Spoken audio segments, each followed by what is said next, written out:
CM Pawan Kalyan గారు ఉన్నారు కదండి. ఫస్ట్ ఆఫ్ ఆల్ పరిపాలన ఎలా అనిపిస్తుందండి? ఆయన గురించి ఏం చెప్తారు అసలు? పరిపాలన బాగుంటుందండి. వ్యక్తి మంచోడండి, సమాజం కోసం సేవ చేస్తాడు. అవునా? మరి డిప్యూటీ సీఎం పవన్ కళ్యాణ్ గారు మంచి చేస్తారు, మంచి పరిపాలన చేస్తారని మీరు అంటున్నారు.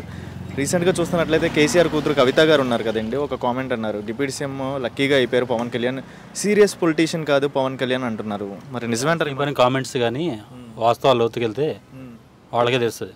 వాస్తవాల్లో లోతుకెళ్తే ఎవరేంటో తెలిసిద్ది అంటారు. తెలుస్తుంది అంటారు, వ్యక్తిత్వం చెప్పుకో. మరి ఎందుకు పవన్ కళ్యాణ్ గారు సీరియస్ పొలిటీషియన్ కాదు అని కవిత గారు అన్నారు? పక్క రాష్ట్రంలో ఉన్న కవిత గారు ఈ రాష్ట్రంలో ఉన్న డిప్యూటీ సీఎంని అనాల్సిన అవసరం ఏంటి? ప్రతి నాయకులు కామెంట్ చేయడం కామన్ అయిపోయింది సార్. అలానే ఆమె కూడా చేస్తుంది అంతే. అంటే కవిత గారు మీకు తెలుసా, ఆమె వ్యక్తిగతంగా ఆమె ఎందుకు అనాల్సి వచ్చింది పవన్ కళ్యాణ్ని? అంటే అనిపిస్తారండి రాజకీయంలో అలా చాలా చేస్తారు అంతే. ఓకే, మీ ఒపీనియన్ ఏంటి? కవిత గారు ది బెస్ట్ అంటారా, పవన్ కళ్యాణ్ గారు బెస్ట్ లీడర్? బెస్ట్ లీడర్ అండి. అవునా?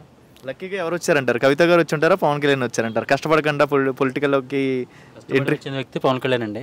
దేశాన్ని సేవ చేయాలని కోరే వ్యక్తి పవన్ కళ్యాణ్ మాత్రమే. అవునా?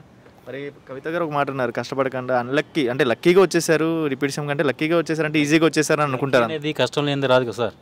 కష్టం అనేది భగవంతుడు ఇస్తాడు కదా. అంతే అంటారా?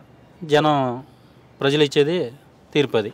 ఓకే, కవిత గారు అన్న మాటలు మీరైతే యాక్సెప్ట్ చేయరంటారా? ఏమో సార్, ఎవరు చేయలేరు అసలు. ఆ మాట తప్పంటారా పవన్ కళ్యాణ్ అన్న? కరెక్ట్ అని ఎవరు అంటారు సార్? రైట్ ఆన్సర్ ఎవరు? పవన్ కళ్యాణ్ నిజంగా కష్టపడి డిప్యూటీ సీఎం అయ్యారని మీరు అంటారు? అది ప్రజలందరూ తెలుసు సార్. వ్యక్తిత్వాన్ని ఎవరు విమర్శించలేరు, నిజాయితీని ఎవరు కొనలేరు. ఎందుకంత అభిమానం ఎందుకండి పవన్ కళ్యాణ్ అంటే మీకు? వ్యక్తిత్వం నచ్చింది సార్. ఓకే, మరి అదే విధంగా రీసెంట్గా ఇంకొక టాపిక్ అనేది రేజ్ అయింది.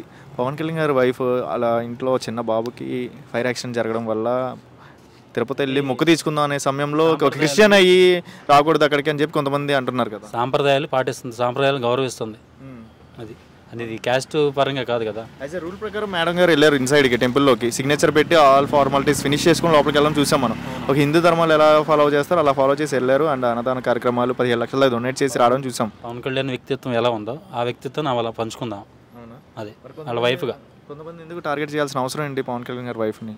అది కామన్ సార్, రాజకీయం చాలా ఉంటాయి పొలిటికల్. అది విమర్శలు అనేది సాధ్యమేది ఎక్కడైనా.